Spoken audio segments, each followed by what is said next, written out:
All right, today we're going to look at factoring out a GCF. So let's talk about what the GCF is first off.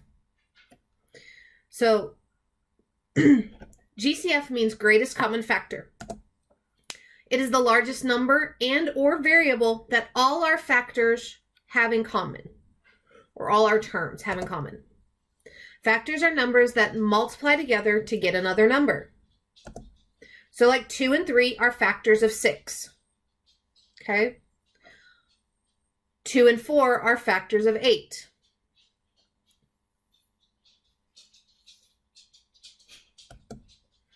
All right, so if we're looking at these two numbers, 35 and 15, and we want to figure out what the GCF, the greatest common factor they have, so we're going to look at factors of 35. So we've got 1 and 35, 5 and 7, okay, and those are all the factors for 35. We can't go any higher because 6 doesn't work, and then we're at 7. Okay, 15. Well, we always have 1 and 15. Then we have 3 and 5. And we know 4 doesn't work as a factor. So we're good. We have all our factors there. Okay, so we're looking for the largest number that these two have in common. So first off, I'm going to start by what do they have in common? I've got 1 and 1 and 5 and 5. So what is the largest between the two? Well, 5. So my GCF, or my greatest common factor, would be 5. Okay, now if we're looking at 40x squared and 32x squared, remember we said it could be, the greatest common factor is number and or variables that the two things have in common. So let's start with the numbers and figure out our greatest common factor there. So factors of 40 are 1 and 40, 2 and 20, 4 and 10, and 5 and 8. Now 32, 1 and 32, 2 and 16, 4 and 8, and that's it. So what is the largest common they have? So we've got 1 is always 2, 4, we also have 8. So what is my greatest common factor there? Okay, in this case, it would be the 8. So 8 is my greatest common factor of the numbers. Now let's talk about the variables. My greatest common factor for variables is the one with the smallest exponent. So in this case, my smallest exponent is the squared. So 8x squared would be my greatest common factor.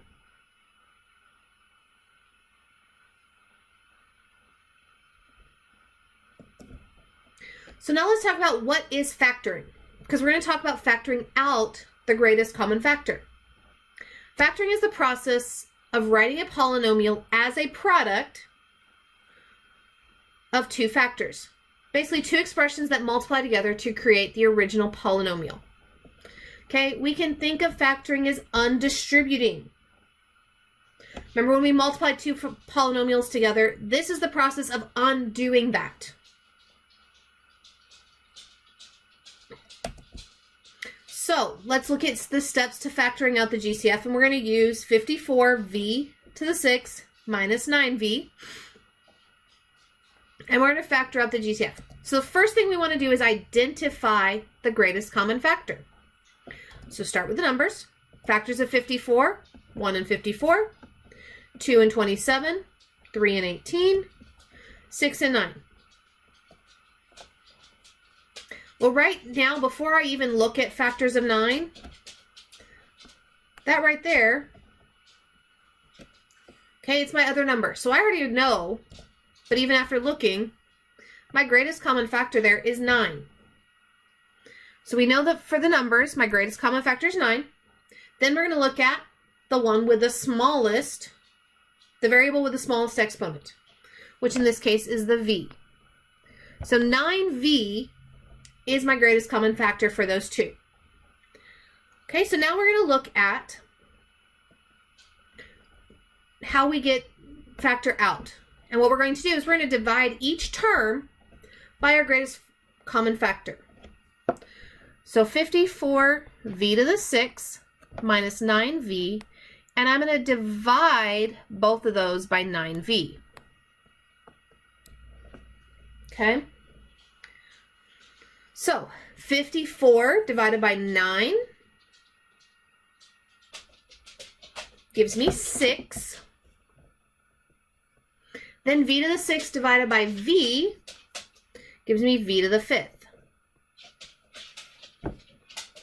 Okay, 9 divided by 9 is 1. And if I take v divided by v is also 1. So I get 6v to the 5th minus 1 after I divide out the greatest common factor. So now all we have to do is write the greatest common factor in front of our parentheses, and we've factored out our greatest common factor. Okay, let's look at another one. I've got 18m6 minus 9m fourth plus 12m squared. And okay, so first thing we're going to find the greatest common factor. So I'm going to list out the factors. We're not going to take time to go through the whole, whoops. Okay, so looking between 18, 9, and 12, what is my greatest common factor? Other than 1, the only factor I see common between all three is 3. Yes, 18 and 9 both have 9 in common, but 12 does not. Okay, so we're going to divide out, for sure, 3 from each of these. But I also have a variable there. So what's my one with the smallest exponent? M squared.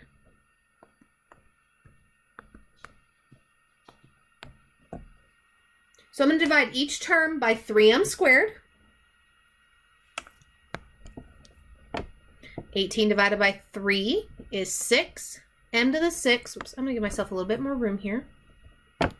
M to the 6 divided by m squared gives me m to the 4th, because remember we're subtracting our exponents. Minus 9 divided by 3 is 3. M to the 4th divided by m squared gives me m squared. 12 divided by 3 is 4. And m squared divided by m squared is 1, so we don't have to write that. So last thing, write my... So my answer is 3m squared times 6m to the 4th minus 3m squared plus 4. All right, so we're going to look at factors of 18, 5, and 40.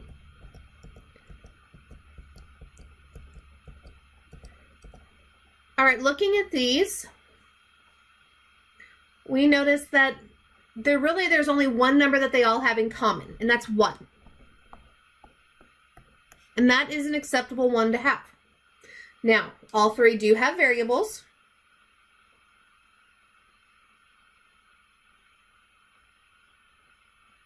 So we are going to have a greatest common factor of the variables.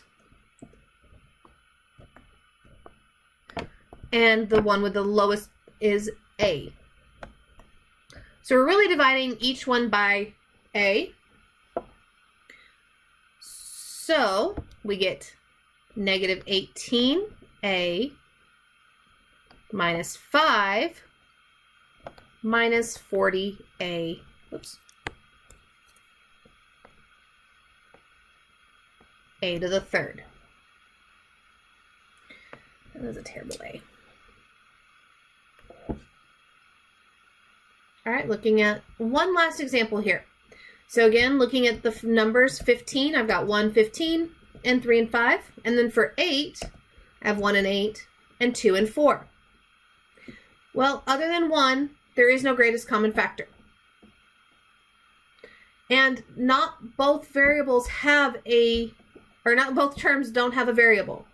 So this one is not factorable.